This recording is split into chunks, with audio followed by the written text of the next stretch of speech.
I'm excited. I'm excited about the chocolate cake we're making today. Sophisticated but easy to make. Rich but not overwhelming. Simple but a complexity of flavors. Just the right level of sweetness.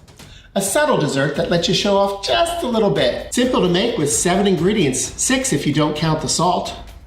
This dessert is so easy to make. If you can make brownies, you can make this.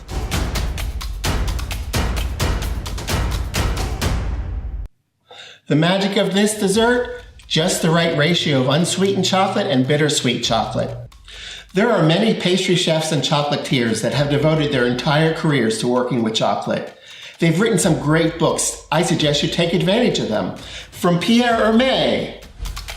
What about Francis Bayard? The classic from Fran's Chocolates. Don't forget Chocolat from Alice Medrich. I love it. Long out of print, but so worth it. Laura Brody. And Somebody Scharfenberger. First step, pan prep. If you can find a 9-inch round with ever so slightly tapered edges, perfect. Straight edges, you'll work just fine. We want to line the pan with a sheet of tin foil.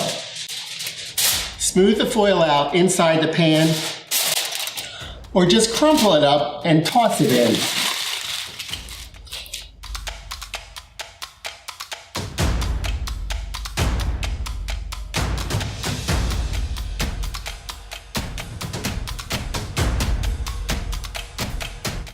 The smoother it is, the easier it will be to remove the cake. Next, we butter the tin foil. I use a butter wrapper, but you can use wax paper or even plastic wrap. The sides and the bottom. This recipe calls for 2 chocolates, an unsweetened chocolate and a bittersweet chocolate. Better ingredients taste better, and that's particularly true with chocolate. It's worth the time and trouble and a little expense to buy better chocolate. You'll find better brands of chocolate like Calibut or Valrhona at higher-end grocery stores and gourmet shops. It's worth it. We melt the butter and the chocolates in a double boiler, or you can use a microwave on low heat, but watch it. For the unsweetened chocolate, it typically comes in a bar. Just break it up slightly. For the bittersweet chocolate, you're going to want to find chocolate that is 64% or so cacao, C-A-C-A-O. That's the chocolate flavor that we love so much. You're going to want to chop that chocolate unless you're lucky enough to find it in these little pellets that let the chocolate evenly melt.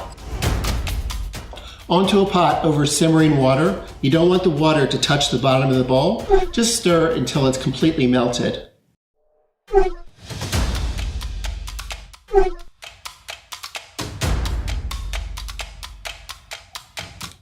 Lovely. We need this to cool somewhat before we use it, so just push it to the side. Next, we want to combine our sugar and our eggs. We'll be using a hand mixer rather than a stand mixer to combine these. I've gotten questions from the audience asking how do I make the decision, hand mixer or stand mixer? As you probably know, I spent an entire engineering career tackling difficult problems such as this decision. I use a simple calculation based on 3 factors: speed, duration, and most importantly, ease of cleanup. Hand mixer wins today. Super slow motion. Super slow motion.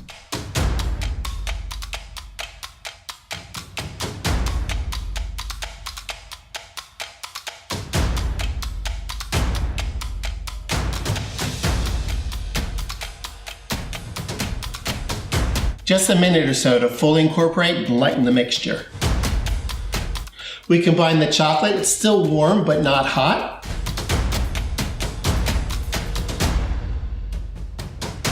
Use a whisk or a fork to thoroughly combine.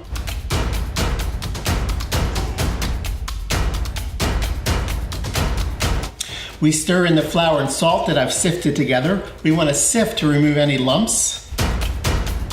Use a spatula to fold the flour in. Spin the ball, lift from the bottom and fold over.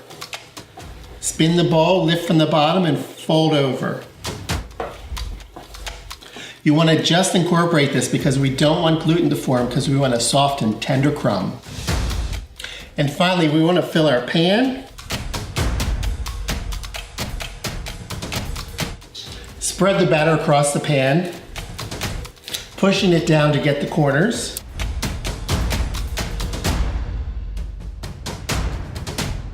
And we want a reasonably smooth top.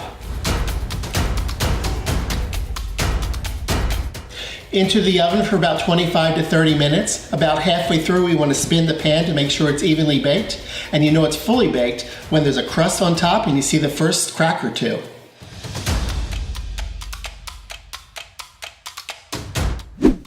And 30 minutes.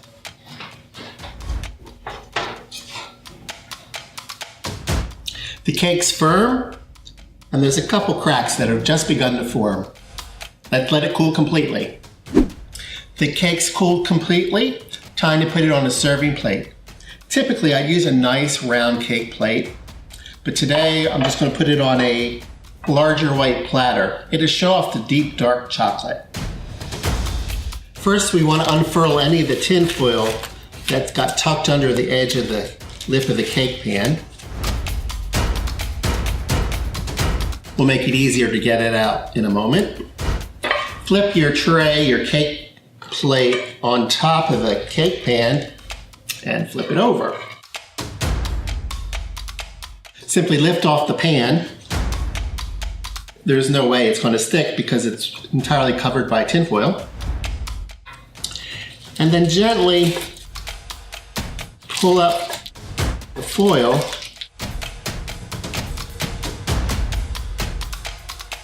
from around the cake. Work around the edges until it's completely removed.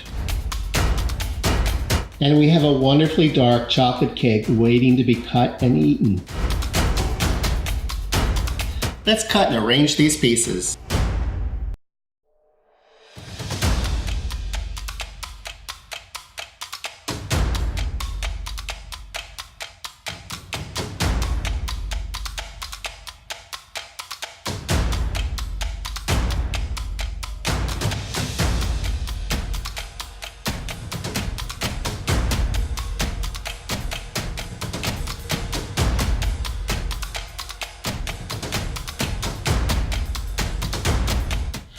The taste test. I feel like I've been waiting all day for this.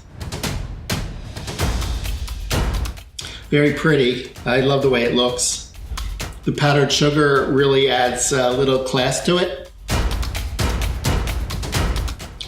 Very soft.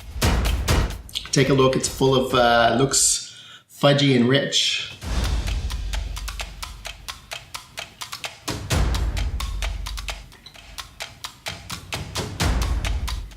Tender bite. It sends a tingle in your mouth, literally. Pure chocolate. The bottom of the cake, which was the top when we baked it, a little bit of a crust in there.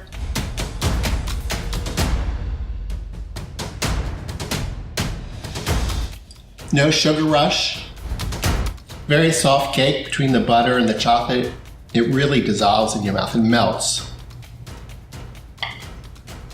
Touch of the ice cream. Chocolate and good vanilla ice cream. Such a nice pairing. There's no hiding the richness. This is a rich cake. The taste of pure chocolate.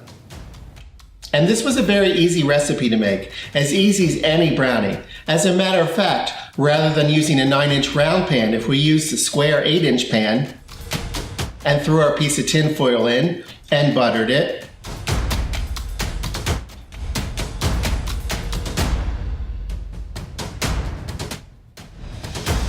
and filled the pan,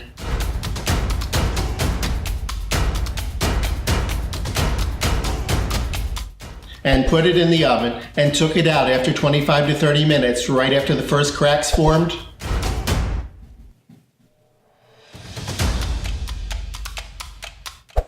And let it cool and flipped it over and peeled the tin foil off and flipped it back over and cut it into squares, 2 inches or so, we would have had a beautiful plate of brownies.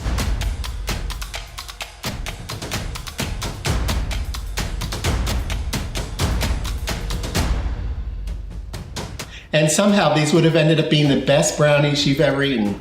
Not quite as classy as the cake because you didn't flip it over and cut it into diamonds, but delicious nonetheless. I hope you enjoyed this episode of Sweet Spot, dual recipe, classy cake, fancy brownies. If you did, give us a thumbs up. I'd love to read any comments. You'll find a link to the recipe in the YouTube notes below. And if you're not a subscriber, now's the time. Share it with your friends. Until next time, this is it for Sweet Spot.